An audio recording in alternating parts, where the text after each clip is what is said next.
Good morning class. तो हम लोग आज का टॉपिक है फीमेल रिप्रोडक्टिव सिस्टम। क्या female reproductive system? Female reproductive system क्या है? एक ऐसा सिस्टम जिसके अंदर इंटरनल सेक्स ऑर्गन और एक्सटर्नल सेक्स ऑर्गन आते हैं, जिनकी वजह से एक नया ऑफस्प्रिंग हमको देखने को मिलता है। तो ये वाला हमारा इंटरनल है फीमेल के अंदर, और ये वाला आउटरनल है यानी एक्सटर्नल। तो इंटरनल और एक्सटर्नल जो सेक्स ऑर्गन है, इनको ही मिला के फीमेल रिप्रोडक्टिव सिस्टम कहते हैं। इनको हम डिटेल में चलो अब स्टार्ट करते हैं। तो चलिए, अब ये रहा हमारा, देखिए इनको स्टार्ट करते हैं रिप्रोडक्टिव सिस्टम को।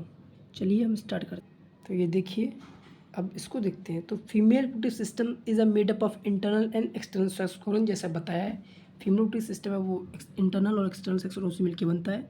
That function in the production of new offspring, जिसकी वजह से एक नई ऑफस्प्रिंग का प्रोडक्शन होता है। ठीक है, ये है फीमेल रिप्रोडक्टिव सिस्टम। ठीक है ना, ये वाला जिसके अंदर एक्सटर्नल है, इंटरनल है। एक्सटर्नल में labia majora, labia minora, Bartholin glands, clitoris आएंगे। इंटरनल में वजाइना, फैलोपियन ट्यूब, ओवरीज और यूट्रस, इतना हमको देखने को मिलेगा।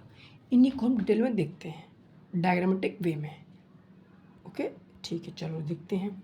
ये देखिए, जैसा कि बताया अभी हमने कि कहाँ पे क्या होता है। तो सबसे पहले फीमेल रिप्रोडक्टिव सिस्टम में एक्सटर्नल जो सेक्स ऑर्गन है उनको देखते हैं। तो ये हमारा एक्सटर्नल वाला पोर्शन है, ये वाला। ठीक है, जिसमें पहला लेबिया मेजोरा है। ये हमारा जो बाहर का रहता है, जिसे लार्ज लिप्स भी कहते हैं, वो लेबिया मेजोरा में आता है। लेबिया माइनोरा, उसके अंदर साइड फोल्डिंग रहती है वी शेप में, जो स्मॉलर लिप्स के नाम से जानते हैं। उसके बाद बर्थेलिन ग्लैंड्स आती हैं, जो इसके अंदर पाई जाती है, जिसकी वजह से वजाइनल वाला पोर्शन है उसमें म्यूकस चिपचिपा पदार्थ रहता है, जिसकी वजह से वो सूखे ना और कोई प्रॉब्लम्स ना हो, पीएच मेंटेन रहे। फिर आता है क्लाइटोरिस। जो क्लाइटोरिस है, ये मेल का जो पेनिस है उसके तरीके से ही रहता है, स्मॉल रहता है, स्मॉल साइज का, प्लस इसके अंदर स्टिमुलस बहुत ज़्यादा होता है। ये फीमेल को एक्साइटमेंट देने में हेल्प करता है। अब इन्हीं को हम डिटेल में देखते हैं और पीडीएफ के जरिए। तो चलो स्टार्ट करते हैं। ये है external sex organ. Moonis pubis, fatty tissue होंगे इनमें, सबसिस ग्लैंड्स होंगी और प्यूबिक हेयर होंगे। जो प्यूबिक हेयर वाला रीजन है, वहाँ पे इस जगह पे उसे कहते हैं मोनस प्यूबिस।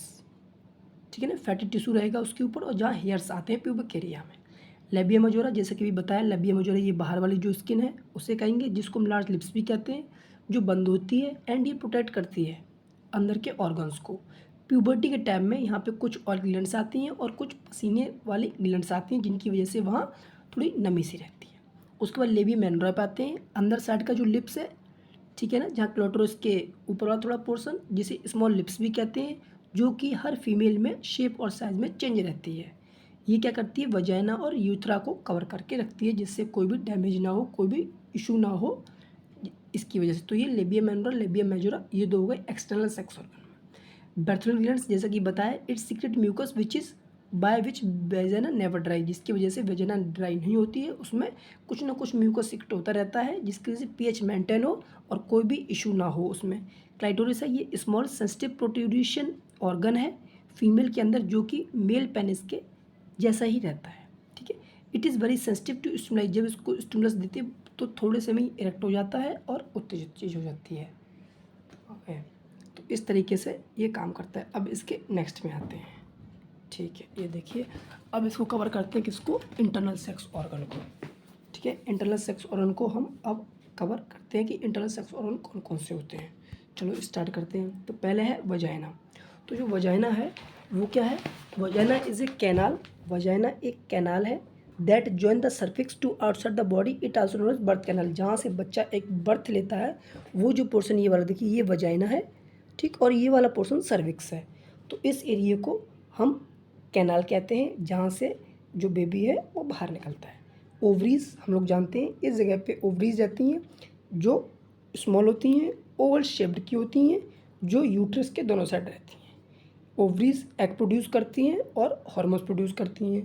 तो एग यानी हर मंथ में जो भी मेंस्ट्रुअल साइकिल होती है, उसके जरिए जो एग एक निकलता है वो इन्हीं ओवरीज में बनता है, और जो हार्मोन है, इस जो मेंस्ट्रुअल साइकिल में जो ब्लीडिंग होती है या फिर जो भी इंडोमेट्रियम बनती है, वो सब मेंटेन करके रखता है, कौन, ओवरीज में।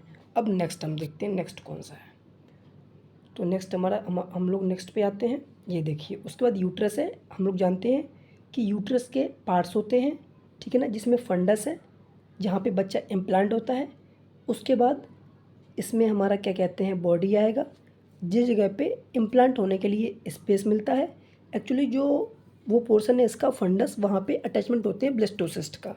फिर बाद में जो बॉडी होती है उस बॉडी में पूरा एक बच्चा जो रहता है वहाँ उसको प्रोसेस मिलती है। फिर लास्ट में इसका सर्विक्स आता है। मेम्ब्रेन होती है यूट्रस की, पेरीमेट्रियम, मीजोमेट्रियम और इंडोमेट्रियम, ये 3 यूट्रस की मेम्ब्रेन है। ओके। फिर मैन है फैलोपियन ट्यूब। जो मैन है देखिए, जैसे ये मान लो हम एक स्ट्रक्चर बना के देखते हैं, ये हमारा एक स्ट्रक्चर रहा वजाइना का, ठीक है, ये हमारा स्ट्रक्चर हो गया वजाइना का, ठीक है, ये ठीक। जो यहाँ पे क्या है, जो ये वाला पोर्शन है, ये वाला यहाँ पे रहते हैं कि यह चीज़ फैलोपियन ट्यूब, ये जो ट्यूब है ये फैलोपियन ट्यूब है।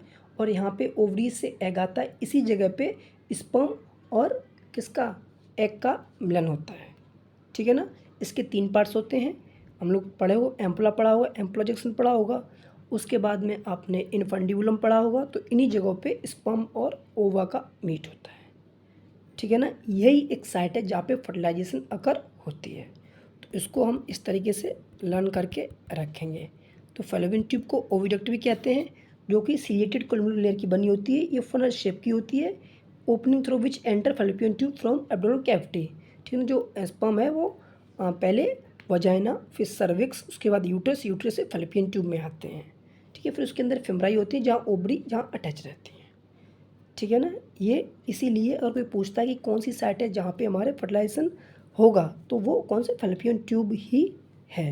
यहीं पे हमारा जायगोट बन के नीचे पहुँचता है यूट्रस तक। अब लास्ट पे आते हैं ओवरीज में, पीछे पढ़ लिया फिर भी देख लो एक बार में।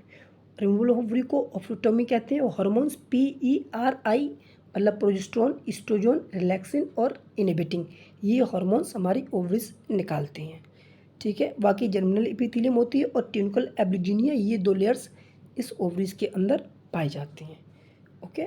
अब इसको अभी हमने क्या इतना कवर कर लिया है, डायमीटर यही देखा था हमने। ये देखिए, ये इंटरनल वाला था पोर्शन, ये वजाइना रहा हमारा, यहाँ ओवरीज दोनों रही, ये फैलोपियन ट्यूब रहा हमारी, ये फैलोपियन ट्यूब है। इतना हम लोगों ने अभी कवर कर लिया है। तो लास्ट में हम लोगों ने यही समझा है कि जो फीमेल रिप्रोडक्टिव सिस्टम है वो 2 चीज़ों से कंसिस्ट में मिलता है, एक एक्सटर्नल में, दूसरा इंटरनल में। एक्सटर्नल में हमारे 4 आते हैं, मोनस प्यूबिस, लेबा मेजोरा, लेबिया मेनोरा, क्लाइटोरिस और बैक्टीरियल ग्लैंड्स। फिर इंटरनल में आती हैं वजाइना, यूट्रस और ओवरीज और फैलोपियन ट्यूब, ठीक है। इतना हम लोगों ने आज कवर कर लिया। फिर हम लोग नेक्स्ट क्लास में इसको और डिटेल में कि किस तरीके से फैलोपियन ट्यूब में एग और स्पर्म मिलता है और ओवरीज कैसे एग रिलीज़ करती हैं, ये सब हम नेक्स्ट वाले में अपने कवर करेंगे। तब तक के लिए थैंक यू क्लास, और इस तरीके से हम आगे फिर अगले वीडियो में मिलते हैं।